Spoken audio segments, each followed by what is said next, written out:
പൊന്നാനി കർമ്മ റോഡിൽ പ്രവർത്തിക്കുന്ന ഹോട്ടൽ കത്തിനശിച്ചു. ശനിയാഴ്ച രാത്രി 11:30-ഓടെയാണ് അഗ്നിബാധയുണ്ടായത്. തീപിടുത്തത്തിൽ മേൽക്കൂര പൂർണ്ണമായും കത്തിനശിച്ചു.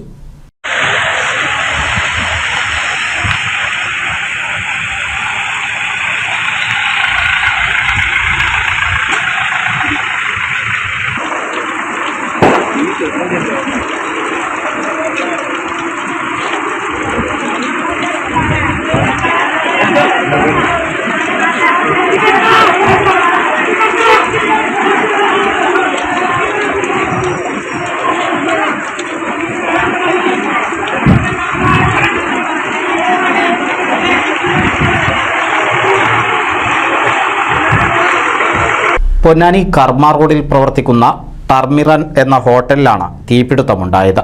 കഴിഞ്ഞ 2 വർഷമായി പ്രവർത്തിക്കുന്ന ഹോട്ടൽ നവീകരണത്തിന് ശേഷം കഴിഞ്ഞ ആഴ്ചയാണ് പ്രവർത്തനം ആരംഭിച്ചത്. രാത്രിയിൽ കടയടക്കുന്നതിന്റെ ഭാഗമായി ക്ലീനിംഗ് നടക്കുന്നതിനിടയിലാണ് അഗ്നിബാധയുണ്ടായത്. അടുപ്പിൽ നിന്നുള്ള തീ എണ്ണയിൽ പടർന്നതോടെ തീ മേൽക്കൂരയിലേക്ക് കത്തിപ്പടരുകയായിരുന്നു. ഓലകൊണ്ടും മുളകൊണ്ടും നിർമ്മിച്ചതായതിനാൽ തീ ആളിപ്പടരുകയായിരുന്നു.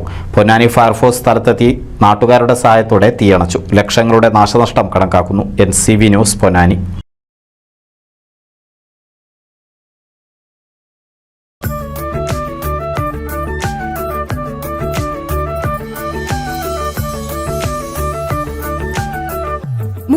വർഷത്തെ വിശ്വസ്ത പാരമ്പര്യവുമായി എന്നും എപ്പോഴും കൂടെയുണ്ടെന്ന വിശ്വാസം. Basith wedding mall, Basith arcade, Poonkottukulam, Tirur.